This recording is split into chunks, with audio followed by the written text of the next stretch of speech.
Here we go. We're recording. Okay, great. Good morning, everybody. This is Top Tier Talk for January 25th. Hope you guys had a good weekend. We have another Super Bowl with Tom Brady, unfortunately, but apparently that's how it is 50% of the time, which is absolutely crazy. Today we're going to talk about, let me just flick over here. First of all, I want to talk about the webinar, and then we're going to talk about just success tips, basically. Some of them will be more geared to new people, but it's always good to have a refresher and just talk about things that you really need to be doing in order to have success and expect success with this business. So first of all, I just wanted to talk about the webinar this past Wednesday. We had stopped doing live webinars probably a year over. I don't even know when we stopped, to be honest. It was over a year ago. And one of the reasons we stopped was because of poor participation from our members. And it's really hard. And if you saw the attendee report, you see it's really hard to get people to show up to live events like that at a specific date and time, nowadays particularly. But it's important to invite people, and our invitations were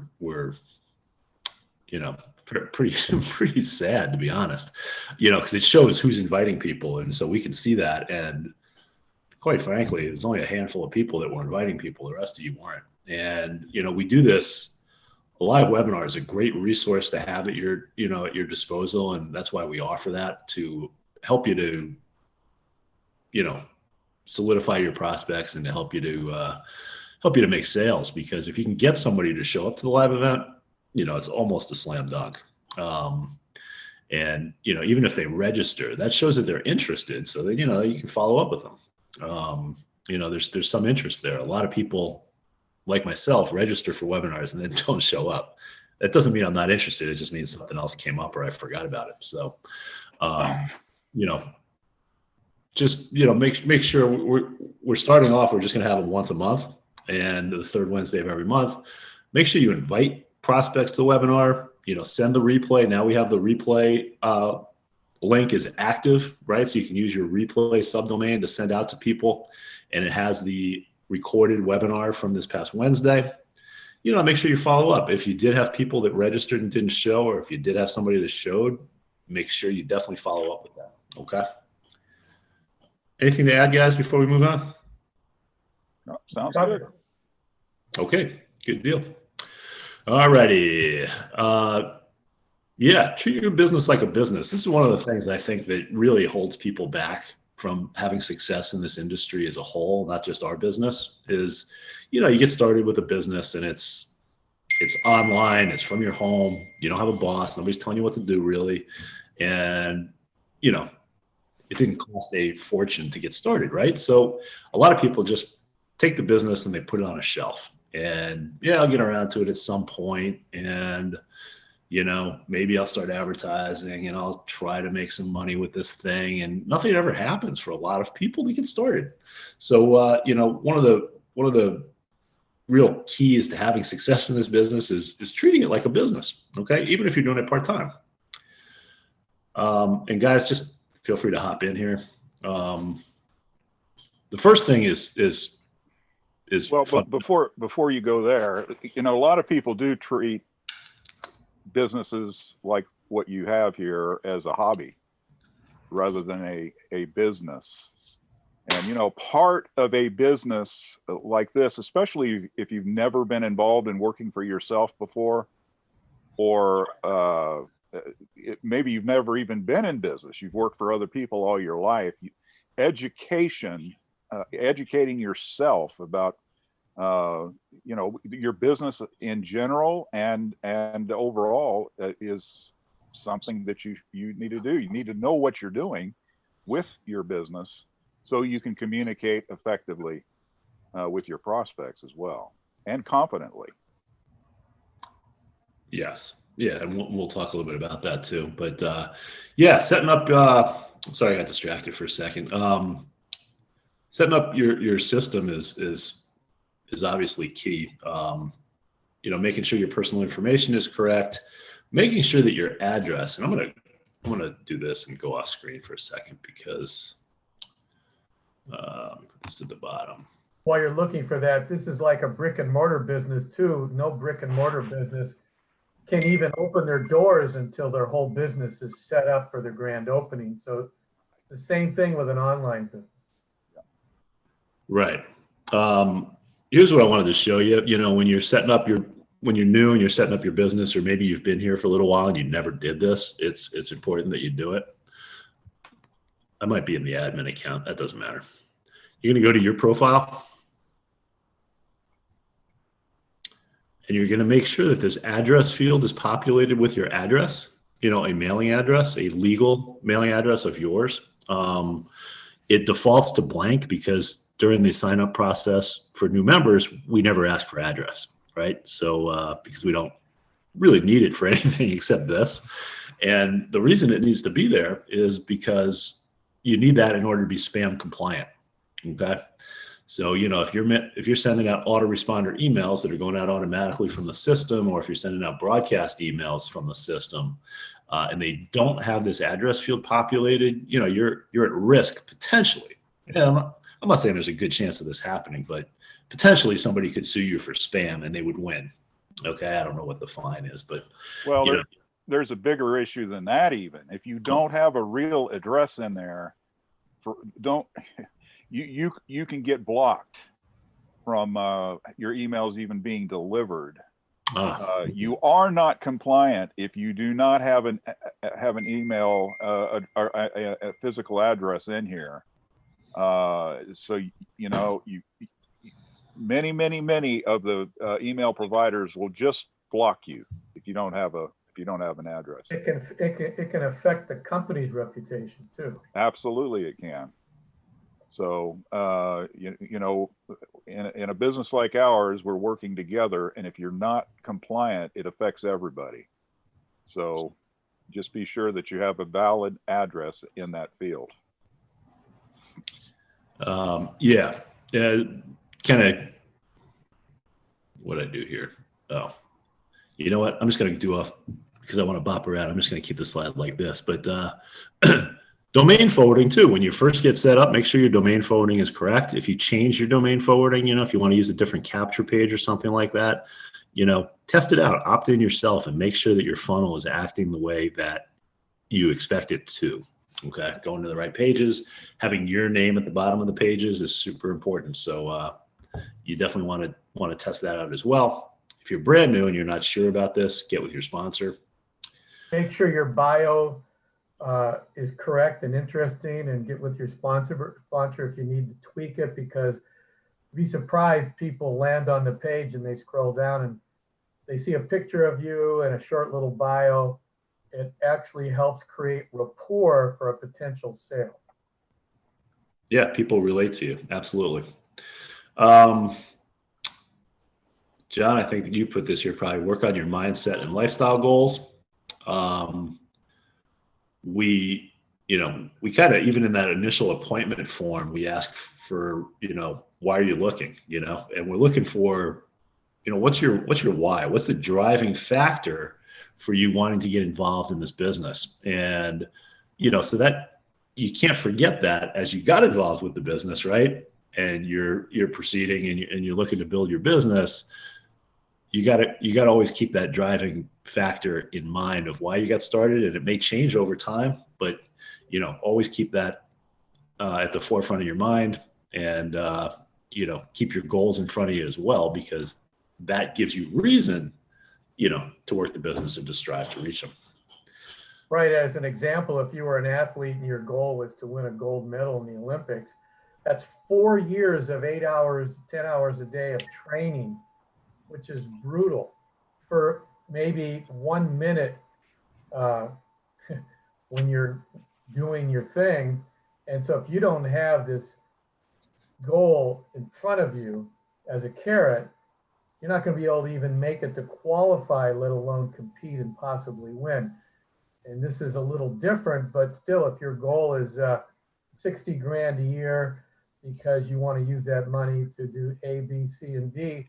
You should have that in front of you. Look at it before you go to bed at night. Look at it when you get up, because you know, an online business and any business, there's going to be ups and downs. And when you're down, if you don't remember your goals and have a disciplined mindset, you're not going to do very well. More than likely. I also wanted to show you, not sure if everybody knows this is here, but we do have under the resources tab, mindset ebooks. We do have some classics that you can download for free. That can certainly help. Everybody's heard of Think and Grow Rich by Napoleon Hill. We got that here. These are all, you know, yeah, most of them were written a long time ago, but they're timeless. And, you know, because they're mindset and because they're, you know, have been written so well, they've stood the test of time. There's another good one, the Master Key System. I have not read all of these, to be perfectly honest. Power of Positive Thinking is really good. So yeah, feel free to download these. And, you know, if you've never worked on your mindset before, it's a good way to get started. All right. Lead generation. Yeah, when I got started in this industry back in 2009, this is the one thing that was really driven home to me from, you know, from the people I was getting trained by. And that was, you got to generate leads to make money in this industry, right? In any sales, you need leads. And this is no different for sure. You need to generate leads on a consistent basis, and you need to generate enough of them in order to expect to make sales and to ultimately have success. And, you know, doing it consistently is certainly best. So even if you're working the business part-time, which most people are, you know, you still got to figure out how you're going to generate leads consistently. So you got to be advertising as often as you possibly can. That also fits your budget, right? And I think we have advertising resources that fit, you know, pretty much everybody's budget, unless your budget is zero, and then there's still ways you can do it. But you know, Craigslist is certainly pretty inexpensive. Solo ads, you know, pretty inexpensive relative to, you know, your cost per acquiring a lead. You know, so yeah. And if you want to do it for free, watch our YouTube training video from last year. You know, it was really good. And Caleb, the guy that did the training, has made all his money in this business, a few $100,000 purely off of free YouTube ads, or YouTube videos, I should say, not YouTube ads, YouTube videos. So, you know, when there's a will, there's a way. Consistent and creative follow-up. Personally, I think this is where the majority of people drop the ball. You know, it's one thing to generate leads, and, you know, you can plug into, like I was just saying, you know, Craigslist, for example, use a template we give you and generate leads. It's not really that hard. But the trick is then you need to follow up with those leads. And most people tend to do a not great job at that. You want to follow up consistently. Again, you want to do it via email, text, and phone. You know, depending. I'm not big on phone follow-up. I know maybe Michael and John are more into doing that. I'm more email and text personally. But however you do it, you got to do it, right? And that's essential, again, for success. You guys want to add to that? Well, I prefer to call, and I prefer to work on the front end with people and send them through the appointment funnel and have them schedule an appointment. That definitely shows a degree of some level of interest, depending on what you're using for your advertising in particular, and get a sense of their objectives and get their commitments to take a look at your sales page and schedule an appointment for follow-up with one of a three-way call with one of your with your sponsor or one of the leadership team. So that works best for me. And that's something. If you're looking for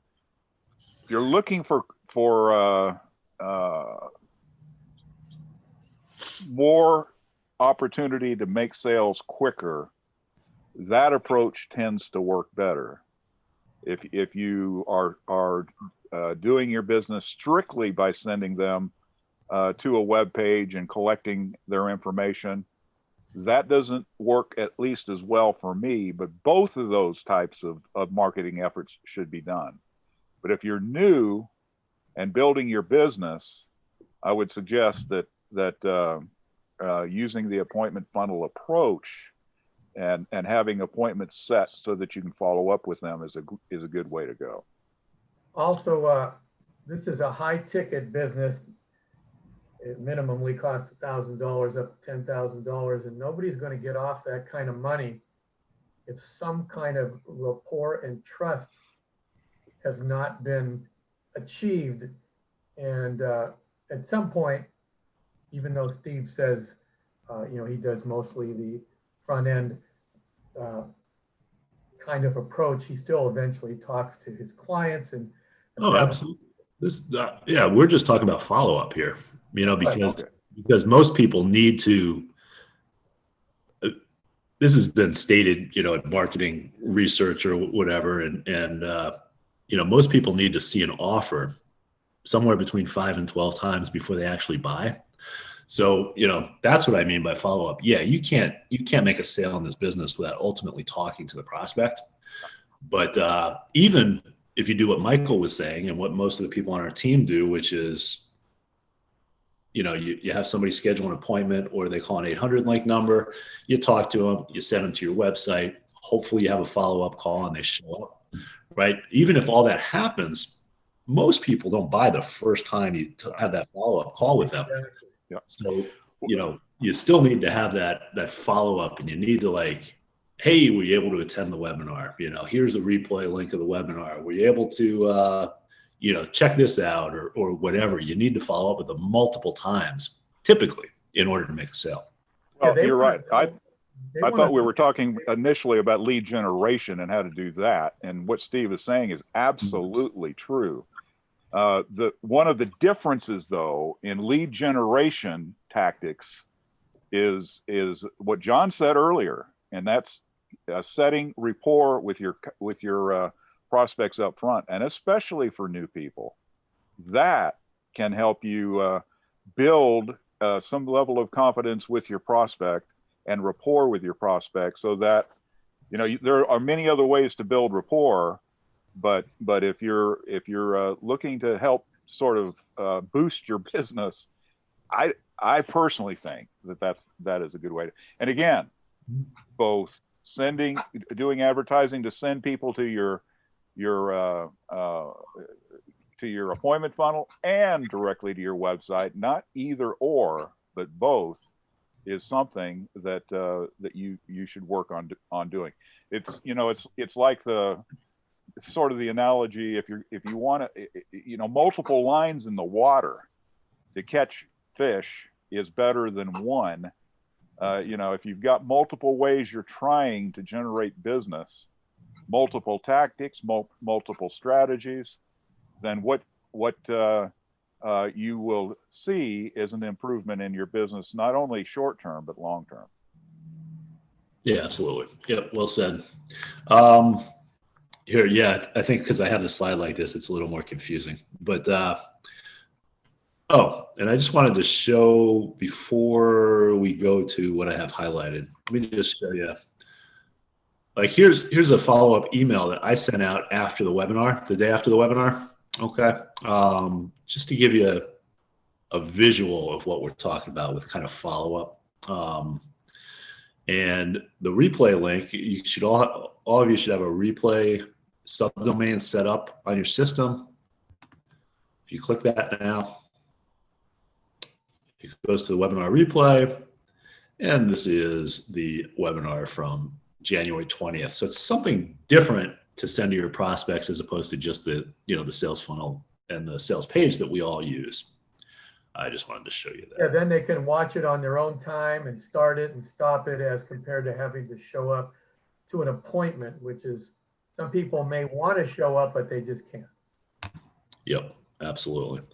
All right, let me highlight this again here. Constant. I guess it doesn't really have to be constant, but just, you know, you want to make progress in your ability to be successful with this business by educating and improving yourself and your skills. You know, most people who come on board with us aren't immediately great at talking to prospects. You know, it's kind of an intimidating thing, and maybe something that a lot of you, if you didn't have a sales background before, have ever done before. So, you know, that's a skill that needs to be worked on and improved, and it happens over time, right? And you get, every time you do it, you get a little bit better, right? And you learn a little bit more about, you know, maybe I shouldn't have said this, or I should say this, or whatever. So, you know, there's, with that particularly, there's nothing like just doing it, right? Just the experience of talking to prospects. Email writing, same thing. You know, we have, let's see, I wanted to go off here too. Let me just go over here real quick under resources, how to send broadcast emails. Okay, we have a link to, and these are just emails that I've either written or stolen from somebody else over time that typically get pretty good open rates. There's 18 of them on here that you can just kind of steal initially. Again, these all are pretty good performing emails. So you can kind of get an idea of how to write your own or how to tweak your own. I mean, take these and just tweak them to make them your own. In some cases you really have to, you know, but because I may say something about myself or whatever, but you know, it'll give you a really good idea of how to write broadcast emails to send out to your prospects. All right, just wanted to say that. Videos. Yeah, videos are, you know, most people do not want to do videos. I mean, I know that most people just don't want to do it. I mean, you don't have to do it, but if you are somebody that wants to do it, it can be very effective.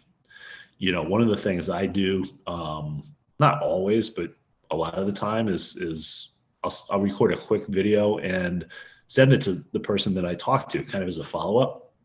And so it's not just an email follow-up saying, hey, it was great talking to you, but it's also a video follow-up saying, hey, it was great talking to you, you know, and they could see me saying it to the camera as opposed to just reading the words. And it can be powerful.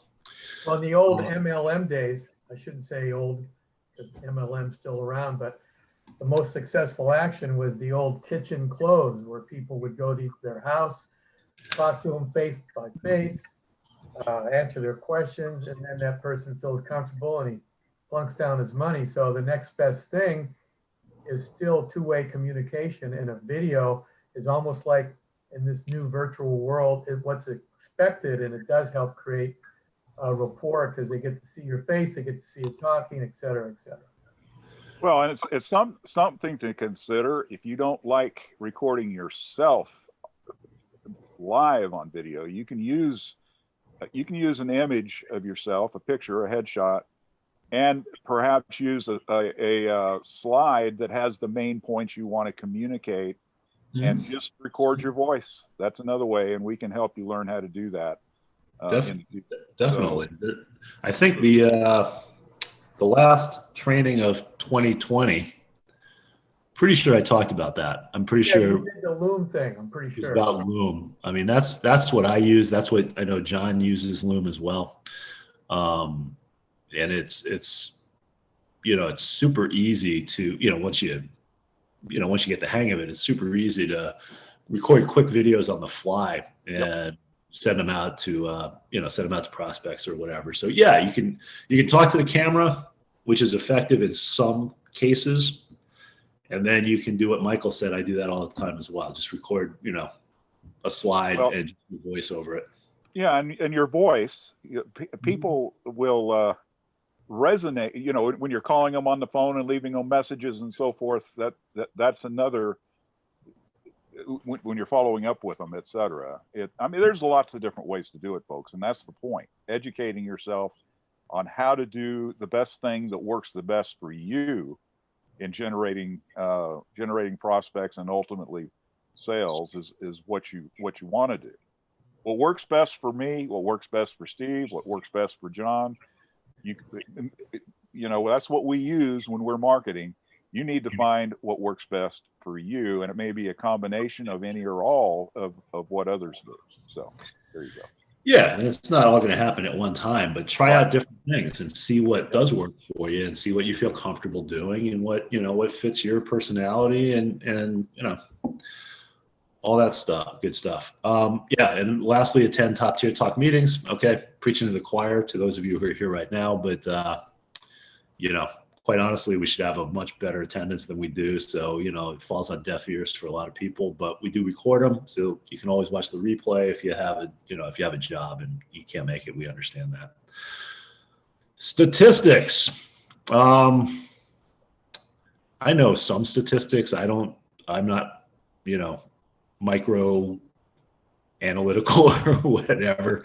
But you want to keep track to a certain degree. Like, for me personally, I know my cost per lead, for Craigslist, for example. I track all of that.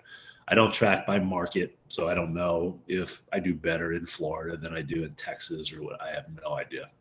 But I do track Craigslist as a whole. I track the different advertising that I do personally.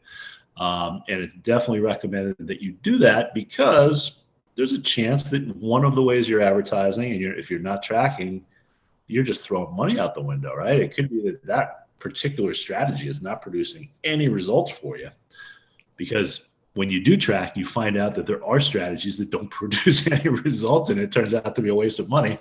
But if you're not tracking it, you're going to keep doing it, maybe, right? So you definitely.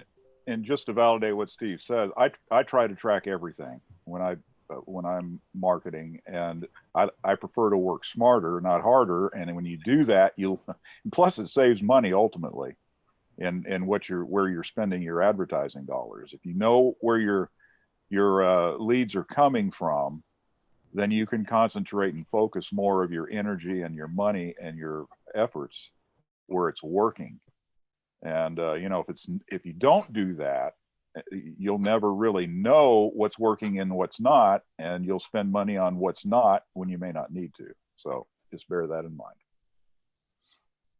Yep, and it's even on a more macro basis, if you're trying to make 2 sales a month, and let's say you achieve that, and then 3 months later you're not making any sales, you don't want to just scratch your head. You want to go, okay, did I drop something out? Oh, I used to take out 10 Craigslist ads a month. In the last month and a half, I only took out 2. Then you can pull the string and say, okay, did you just get lazy? Did you not have any money for promotion? Because obviously, if you took out 10 Craigslist ads a month and you were averaging a couple sales a month, and all of a sudden you took out 2, that would sort of tell you, oh, all I got to do is somehow figure out how to go back to what I was doing that was working. So there's lots of reasons to keep track of your sales and keep track of the number of ads you take out if you're using Craigslist, or if you're sending people to your site, how many opt-ins did you have when you were doing good versus now. So statistics are like a barometer, a health barometer of your business. And if you don't care about any of your statistics and you're just winging it, you have to ask yourself, well, why is that? Maybe that's because my mindset, my goal is weak, and maybe go back and strengthen that. Yeah, I mean, I'll tell you the most important statistic, at least for me, because I never tracked anything from 2009 to probably 2013. And I used to generate a lot of leads, and they just kind of came in. I didn't know where they were coming in. I didn't track anything. My goal was purely at that time to generate 10 leads a day. And I was able to do that with the strategies I was doing then. It's not that easy to do anymore, but that was my goal. And I wasn't focused on tracking anything else. So, I mean, if you're just going to track one thing, in my opinion, that's the one thing you need to track is your lead generation numbers. If you have enough people coming in, you know, kind of the rest of this stuff takes care of itself to a degree. But yeah, what these guys are saying and you know, what we have listed here is it's better to kind of know where your leads are coming from and all of that so that you're not wasting money. But you know, definitely focus on consistent daily, if possible, lead generation. Yeah, and if you have no Q&A follow-ups, if you're not talking to people that you've generated and you're not calling them back and you're not having any follow-up question and answers, you're probably not going to make any sales at all. No. So that's another statistic that you should watch. Geez, last month I only talked to one person. Why is that? You know? Yep. Yeah. I mean, I've been doing high ticket now since 2013, and I have probably made 3 sales out of hundreds where I didn't talk to the person at all. Yeah, exactly. So it's, you really can't expect to make sales without having that follow-up question and answer call, which, you know, if you're new, is going to be done with your sponsor on the phone with you, you know, to make sure that the prospect gets their questions answered satisfactorily and can make an informed decision to move forward. But yeah, if you go through a month without talking to anybody or scheduling 3-ways, yeah, nothing's going to happen. Well, and Steve mentioned something earlier that's very, very accurate, and the numbers shift over time for a lot of different reasons, but it typically takes 7 impressions, at least that's the statistic I've always sort of known about, 7 impressions of your business in a positive manner for them to make a decision. So, you know, sometimes people will, like Steve said, and the stats are very low, they'll join with you without you ever talking to them. That's very rare. Having conversations with them quickly after they come into touch with your business, whether it is with your appointment funnel, or if you send them directly to your website, calling them, and if nothing else, leaving a message that you noticed that they visited your website and do you have any questions. That's an impression. Mm-hmm. And you know, it takes the typical person, especially people that are absolutely unfamiliar with what you're offering, and especially in today's time and day, you know, you've got to build some confidence and rapport, and especially with high ticket. You know, low ticket items are a lot different to sell than high ticket is. Ultimately you've got to build that rapport and that confidence, and that you know, you've got to help build that with them, whatever that you need to do. So just keep in mind, it typically takes 7.